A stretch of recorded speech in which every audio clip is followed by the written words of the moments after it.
Við spyrjum hvað eiginlega greiðsluaðlögun og hverjum gagnast hún. Við höldum í dag áfram með ítarlegar fréttaskýringar okkar í aðdraganda kosningana og nú eru það skuldir heimilanna. Lóa Pind Aldísadóttir hefur rýnt í skuldir og talað við fjölda fólks, meðal annars konu sem flúðu til Danmerkur ásamt manni og börnum til að geta borgað af hálfkuruðu húsi þeirra í Hafnarfirði og reykvískan fjölskylduföður sem hafnar því að borga af skuldum sem hafa tvöfaldast á 20 mánuðum. Hann vill ekki sneiða grjónagraut í annað mál næstu árin og ætlar í gjaldþrot. Ég ekki beðið kampavín í morgumat, segir þessi fjölskyldufaðir á fertugsaldri, en finnst það helvíti blóðugt að geta ekki haft að þó ekki væri nema jafn gott nú þegar þau eru bæði að vinna og þau höfðu það á námslánum í útlöndum. Þessi fjölskyldufaðir var einn af mörgum sem við ræddum við. Hann er reiður. Lilja Karlsdóttir verkfræðingur og Jónas Oddsson tölvunafræðingur eru flúin til Danmerkur með börnin sín 2, 6 og 3 ára. Þau unnu bæði í Landsbankanum, höfðu góðar tekjur og voru að byggja. Þau tóku 4 lán til að fjármagna bygginguna, þar af 1 erlent. Það tvöfaldaðist við hrun krónunnar. Þegar húsið var orðið fokelt var erlendalánið búið að sprengja veðhæfni hússins. Þau sitja því uppi með rándýr framkvæmdalán og geta ekki skuldbreytt í venjuleg íbúðalán á skikkanlegum vöxtum. Hvað ýtti ykkur út til Danmerkur? Það var fyrst og fremst að reyna að halda laununum til að geta haldið áfram að borga af allir skuldasúpunni.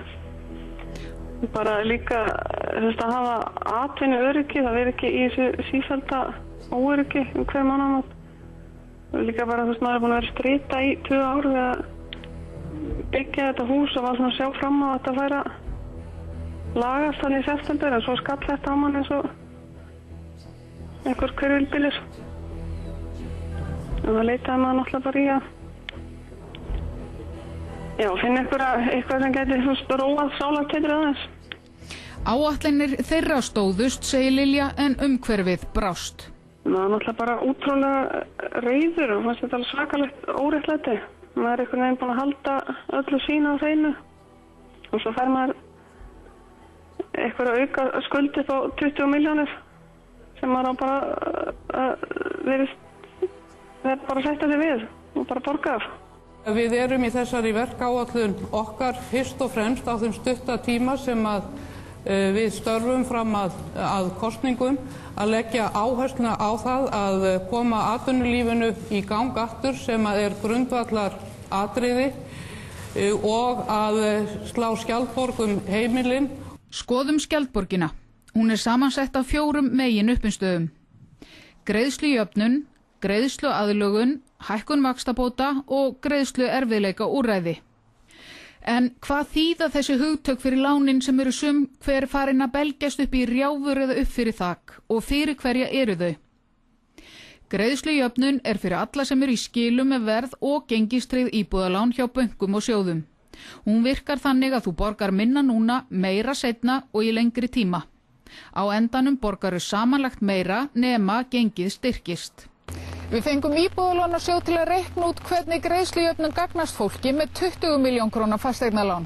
Eins og sjá má hefur sá sem fékk greiðslujöfnun strax í desember lækkað greiðslubyrðina mánaðarlega frá 3.000 króna sem er á við 2 væn páskaegg og upp í rúmlega 13.500 krónur núna í apríl. Samtals léttist greiðslubyrðin 44.000 rúm á þessum 5 mánuðum. En eftirstöðurnar hækkuðu rúmlega það eða 44.500 krónur umfram það sem lánið hækkaði hjá þeim sem voru ekki í greiðslujöfnun. Verðbólgan toppaði vonandi að minnstakosti í janúar en byrjaði að lækka í febrúar.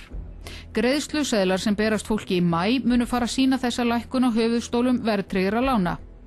Því gæti farið svo að fljótlega hætti greiðslujöfnin að gagnast fólki með verðtryggð lán til að létta greiðslubyrði nema verðbólgan fari aftur á flug eða ef atvinnuleysið eykst og launin lækka enn frekar. Hagsmunasamtök heimilanna reiknuðu út hvernig það myndi gagnast 4 manna fjölskyldu úr Kópavogi að setja 16 milljóna króna myntkörfulán til 25 ára sem þau tóku sumarið 2007 í greiðslujöfnun. Lánið stendur nú í 37,5 milljón króna og mánaðarlegar afborganir sem voru fyrst 113.000 krónur eru takk fyrir komnar í 369.000 krónur. Einkum vegna þess að Byr hækkaði vexti lánsins úr 4,5% í 7,5% á tímabilinu. Þau geta ekki losað sig við lóðina og geta ekki byggt. En færu þau í greiðslujöfnun yrði staðan þessi. Þau myndu borga 160.000 krónur í hverju mánuði af lóðinni sem þau geta ekki nýtt til æviloka. Breytist gengið ekki eða vextirnir. Því 208.000 krónur bætast mánaðarlega við eftirstöðvarnar. Svo þetta aðgerðapakki fyrir þá sem eiga í verulegum vandræðum með að standa undir greiðslubyrði. Þá það greiðsluaðlögunin sem tók gildi 1. apríl. Hún nær til lausaskulda eins og yfirdráttar og vísaskulda. Ekki var búið að samþykkja frumvarp greiðsluaðlögun vegna íbúðalána við vinnslu þessarar fréttaskýringar. Þessi leið bara fyrir fólk sem komið í vanskil og stefnir í þrot. Sækja þarf greiðsluaðlögun til héraðsdómstóls. Ef beiðnin samþykkt gerð áætlun hvað þú getur borgað á 3 til 5 árum, rest afskrifuð. Þetta því nauðasamningur á forsendum skuldarans. Verði greiðsluaðlögun fyrir íbúðalán samþykkt þá virkar hún svona. Þegar Jón orðinn staurblankur og getur ekki borgað íbúðalánunum og dómari samþykkir að hann fari í greiðsluaðlögun, þá samin áætlun hvað Jón getur borgað lánunum í alltaf 5 ár.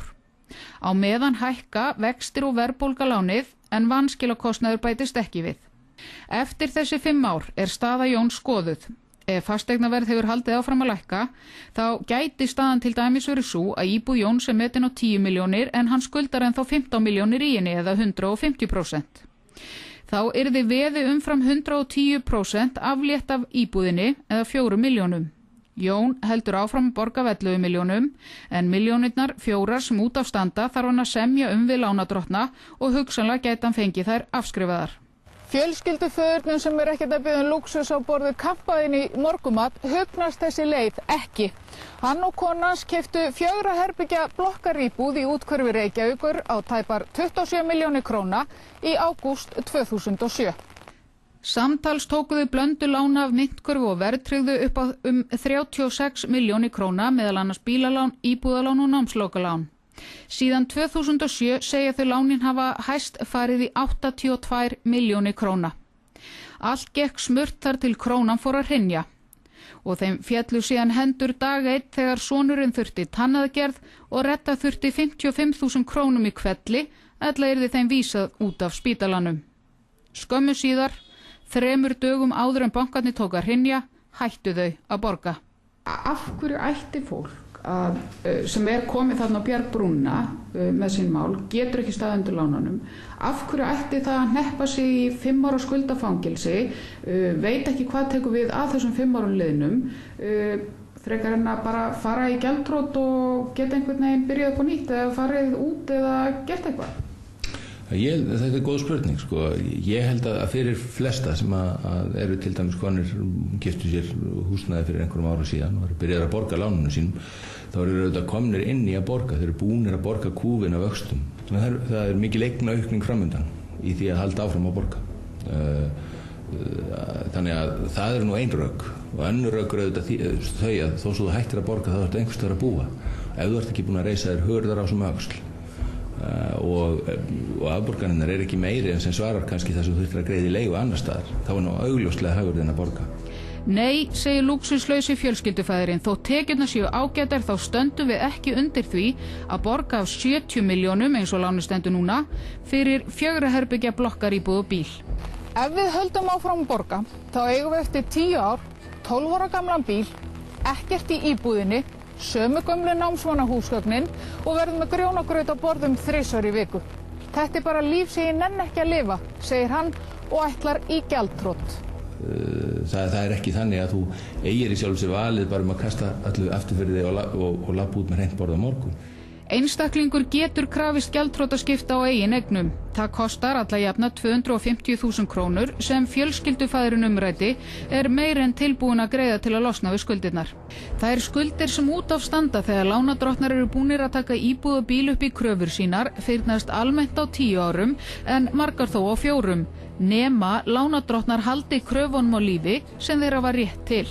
Svo þorri fólk sem að verða fyrir því að það að taka verulega í og þar erum við að horfa á vaxtabæturnar sem að verði einfaldasta leið til að niðurgreiða verðbótahækkunina núna meðan að við erum að fara í gegnum þessa dífu.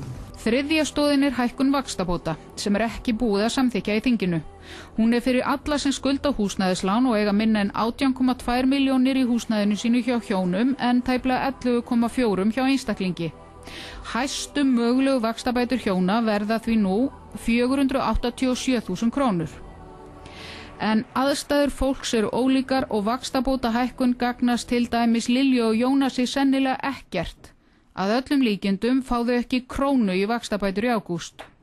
Til þess eru tekjur og eignir of miklar, þótt skuldirnar séu nýþungar, bara vaxtagreiðslur af einu láni á síðasta ári eru farnar að nálgast 3 milljónir króna. Og þau sjá ekki til lands. Þetta var svari sem þau fengu frá Landsbankanum þegar þau leituðu eftir því að breyta 15 milljón króna tryggingabréfi í óverðtryggt íbúðalán. Þau eru búin að nota 10 milljónir á þessum yfirdrætti og hugðust nota rest til að klára húsið ef þau gætu skuldbreytt. Því miður þá ekki hægt að breyta þessi í óverðtryggt lán, svaraði Landsbankinn. Sem sé, eins og Lilja sagði í svari sínu til bankans: Þeir vilja sem sagt frekar að við höngum með 80% klárað hús næstu x árin en að geta komið því í útlegu til að geta betur greitt af lánunum. Hvað líka meiningin með greiðslumatinu? Hvað við föllum á því? Ætlið þið þá frekar að pína okkur í 180.000 króna vaxtagreiðslur á mánuði í staðinn fyrir að koma þessu í minni greiðslubyrði á mánuði? Hvað þetta mikið sem þeir eru að borga núna af sömmunni? Þegar þetta verður allt komið í endanlegt þá erum við að senda næri 400.000 krónur heim til að borga á lánum og fasteignagjöldum og rekstur á húsinu og tryggingar. Fjórða stoðin í Skjaldborginni eru greiðslu erfiðleika úrræði. Þau eru fyrir alla sem skulda íbúðalán í sjóðum og bönkum. Undir þau falla til dæmis að semja að borga upp vanskil í mestalegi á 18 mánuðum, breyta vanskilum í nýtt lán, frista greiðslur í alltaf 3 ár, lengja lánum alltaf 30 ár, sem þýðir að nú stendur fólki sem sagt til boða að vera með húsnæðislán til 70 ára sem börnin geta það ert. Og svo það frestun vegna sölutregðu. Ef þú ert að borga 2 íbúðum að því þú getur ekki selt aðra, þá getur fresta greiðslum á annari íbúðin í 1 ár. Þú borgar þá ekkert í 1 ár en vextir og verðbætur hlaðast ofan á höfuðstólinn, þannig að þú borgar meira en ella þegar þú byrjar að greiða aftur. Þetta gildir líka þá sem að byggja og geta ekki selt gamla húsnæðið. Ítarlegar leiðbeiningar eru þessi úrræði inn á vef Íbúðalánasjóðs ELS.is. Fyrir utan þessar meginstóðir hefur sitthvað fleira verið gert. Nú getur hver einstaklingur tekið út séreignarsparnað að hámarki tæpar 70.000 krónur á mánuði 9 mánuði að frádregnum skatti. Nauðungarsölum hefur verið frestað fram í október, dráttarvextir lækkaður 4% og dregið úr ábyrgð ábyrgðamanna til að verja þá. Við heimsóttum Þorvald trésmið í Vesturbænum sem býr ekki í reisubúðinni sinni við Holtsgötu.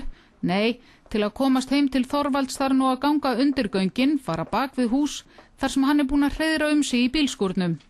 Hann bjó samt dætrum sínum í blokkaríbúð í Neðra Breiðholti þar til að misti verksmiðjuhúsnæðið sitt og keypti þá aðeins minni íbúð í Vesturbænum með þessum stóra bílskúr sem honum leist vel á undir verkstæði. Hann flutti íbúðina og kom upp verkstæði í skúrnum. En ekkert gekk að selja íbúðin í Breiðholtinu og þegar yngri dótturinn fór að heiman hafði hann hugsað sér að leysa skuldastöðuna með því að selja Holtsgötuna og flytja aftur upp í Breiðholt. Nema þá hrundi kerfið. Þess í stað situr hann uppi með 2 íbúðir, veð í íbúð móður sinnar, stóran bílskúr og gjaldþrota fyrirtæki. Skuldirnar standa nú í kringum 50 milljónum, þaraf 40 vegna íbúðana. Væri hér fasteignamarkaður með lífsmarki væri vandi hans engin. Hann gæti selt eignirnar og borgað upp skuldir. En ég brann inni með þetta og þá var svona hluti að varnarbaráttunni náttúrulega ég gerði íbúð í skúrnum sem var svona tiltölulega láta aldrei beint við, lá vel við höggi og flutti og leigi út íbúðina upp í reisinu. Enn óvissa með hvernig skuldir fyrirtækisins sem voru upphaflega 6 milljónir fara. Og ég vona að ég svona sleppi sæmilega frá því og þá alveg möguleiki ég komist í gegnum þetta en við vitum auðvitað ekkert hvort að verði nokkuð tímann aftur fasteignamarkaður á Íslandi eins og hann hefur verið undanfarna hálfa öld eða meira og ég þeirra skoðunar að þessi skuldavandi hann kannski snertir mig á svipaðan hátt og 20.000 annara. Talið að þjóðin skuldum 1430 milljarða króna í húsnæði sínu. Þaraf eru tæpir 200 milljarðar í erlendri mynt. Þessar tölur hafa áður komið fram. Við fengum hins vegar nýjar tölur yfir vanskil frá Kreditinfo sem sýna uggvænlega aukningu vanskila. 1107 vanskilakröfur voru skráðar á fólk sem gat ekki borgað lánum í bönkum og bílalánum hjá Kreditinfo í janúar til mars í fyrra.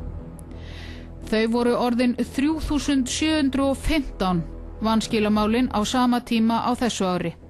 Á einu ári hafa því vanskil á íbúðalánum hjá bönkum og bílalánum því rösklega þrefaldast. Menn búast ekki við því að afleiðingar hrunsins fara að sjást í alvarlegustu vanskilun fyrir í haust. Þó eru nú þegar tæplega 18.600 einstaklingar á vanskilaskrá. Fyrir þá myndi varla gagnast mikið að frista kreditkortin, eins og eitt sem Fréttastofa ræddi við hefur gert, bókstaflega. Rúmlega 16.300 fjölskyldur eru því nú þegar í krökkum og það áður en skellurinn brestur á með haustinu. Þetta í raun og veru einhvers konar úrræði fyrir þá sem að ekkert blasir við annað en gjaldþrot og þetta dálítið eins og það sé verið að lofa fólki gulrót en fyrst þurfum við að ganga hringinn í kringum Ísland. Flestum tilvikum, langt flestum tilvikum borgar svo þetta fyrir fólk að halda áfram að borga lánum sínum því að það þurft að borga kannski sömu upphæð eða í leigu annars staðar. Það hins vegar ekkert verið að gera fyrir þann stóra hóp fólks í dag sem að hrekst stöðugt undan fjármálaóverinu út í þetta sama horn. Við eigum ekki pening í ríkissjóði til þess að létta öllum byrðarnar. Ég segi, við höfum alls ekki efni á því að bjarga ekki fleirum. Úrræðin þurfa að miða því að við komumst öll í gegnum þetta með eins litlum tilkostnaði fyrir sameiginlega sjóði. Já, þá mun það bara gerast að tugþúsundir heimila munu lenda í þessum hópi sem að nú á bjargbrúninni. Hið eina sem getur með raunhæfum hætti komið efnahagshjólinu af stað aftur sanngjörn niðurfærsla og leiðrétting á skuldum fólks og fyrirtæki í landinu. Allt annað mun leiða hér til eigna hruns. Kerfishrun nefnilega svolítið vont orð því það ýtir undir þann skilning að allir hafi mist getuna til þess að greiða. Þannig það bara ekki. Ef að stjórnvöld ætla ekki að veita neinum svona hugmyndum brautargengi, þá það þetta bara meðvituð ákvörðun það að keyra hér kreppuna miklu dýpra heldur en annars þyrfti. Allflestir hafi góð ráð á því að borga sína skuldir. Þetta mjög mikilvægt að hafa í huga og þess vegna þurfa aðgerðirnar að miða því að auðvelda þeim sem að raunverulega eigi vandræðum með að greiða. Búið að slá skjaldborg heimilin í landinu? Nei, það engin slík skjaldborg í augsýn ennþá og ekki einu sinni tjaldborg. Allir sem Fréttastofa ræddi við tóku fram að það væri áreiðanlega fullt af fólki sem væri í verri stöðu en það sjálft. Það reyndust eins og að fáir tilbúnir til að tjá sig opinberlega skuldir sínar, enda margir þeirra sem nú í vanda hafa einfaldlega klemst á milli góðæris og kreppu og verið fullvinnandi og nýtir þjóðfélagsþegnar og unnið fyrir sínu, rétt eins og þau Þorvaldur og Lilja. Ég þeirra skoðunar að það þurfi að koma til almennar aðgerða, til leiðréttingar. Hverjum til gagns að 2000 fjölskyldna lendi í sjálfheldu? Ég fæ ekki séð að það sé neinum til gagns nema þeim sem kannski sem að hyggjast kaupa upp fasteignir á hrakvirði. Bara alveg út í hött að maður sé að borga 20-25% vexti, þetta bara okur vextir. En væri það ekki of dýrt fyrir veikburða ríkissjóð? Það var nú þegar að bankahrunið var, þá tók nú ríkisstjórnin þá ákvörðun að tryggja allar innistæður í bönkum umfram það sem að skylda var. Og svo ákvörðun hefur líklega kostað meira heldur en það til dæmis að leiðrétta lánum 20%. Og það gagnast kannski nokkrum tugum einstaklinga. En ef að lægri upphæð fer í að gagnast 2/3 af þjóðinni, þá myndi ég segja að menn fengi allavega meira fyrir peningin. Eru þið að plana að komast aftur heim? Já, það þegar maður fer ekki sjálfviljugur, þegar maður neyddur út, þá maður ekkert sáttur. Það versta sem gæti gert það yrði bara samfélagsleg upplausn og landflótti og langvarandi kreppa og niðurlæging. Þú hefur maður eitthvað heim að sækja aftur. allavega ef að hlutinni breytast ekki til batnaðar þá veit ég ekki hvort það kom heim aftur. Og það er alltaf sama sagan, það er öllu skellt á almenning, bara fólkið sem er að vinnur og vinnur allar dag og vinnur fyrir allir verðmætasköpun í hagkerfinu sko, sem er svo tekið af því í allar áttir sko, þá líka að taka skellinn núna og það er bara spurning hvort hvenær fólk segir nei, nú er komið nóg.